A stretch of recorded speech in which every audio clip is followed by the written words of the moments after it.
Jangan pernah melewatkan kisah ini. Tuhan selalu memberkati orang yang baik hati. Monica adalah seorang pencuci piring di sebuah restoran. Setiap hari, ia bekerja keras dengan diam-diam, tetapi sering diejek oleh koki dan pelayan. Bahkan manajer pun sering memarahinya. Meskipun begitu, ia tetap bertahan dalam pekerjaannya hanya demi menghidupi keluarganya. Suatu hari, seorang lelaki tua berpakaian compang-camping masuk ke restoran. Banyak pelanggan dan karyawan merasa jijik melihatnya, tetapi Monica tetap tersenyum dan menyajikan semangkuk sup hangat untuknya. Tak disangka, sebelum lelaki tua itu selesai makan, manajer menyuruh orang untuk mengusirnya. Setelah ia pergi, biaya makanan itu justru dibebankan kepada Monica. Manajer memarahinya dengan keras, dan rekan-rekan kerjanya pun mengejeknya. Monica pulang dengan sedih, lalu menceritakannya kepada ibunya. Ibunya hanya menenangkannya. "Anakku, Tuhan melihat kebaikanmu. Dia tidak akan melupakannya." Monica berdoa sambil menangis, lalu tiba-tiba teringat ayat Alkitab.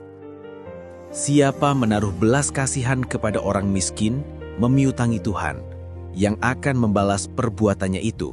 Amsal 19 ayat 17. Hatinya menjadi tenang, karena ia mengerti maksud Tuhan. Keesokan harinya, restoran mengadakan rapat karyawan. Semua orang terkejut. Pengemis kemarin ternyata adalah pemilik restoran yang sebenarnya. Sambil menatap semua orang, sang pemilik berkata, "Aku menyamar menjadi orang miskin untuk melihat bagaimana kalian memperlakukan pelanggan miskin."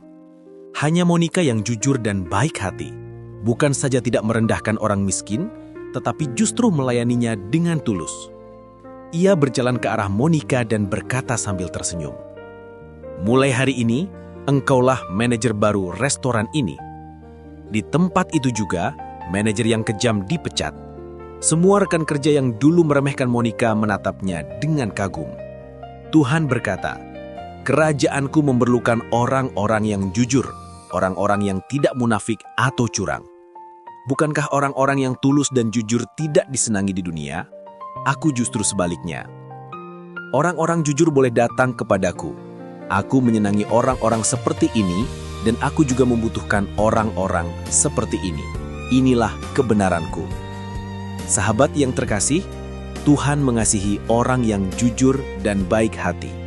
Meskipun dunia meremehkanmu, Tuhan akan meninggikanmu. Ketika semua pintu tertutup di hadapanmu, Tuhan mampu membuka pintu yang baru. Jika kamu menyukai konten ini, silahkan tinggalkan komentar dan bagikan. Kiranya engkau diberkati Tuhan.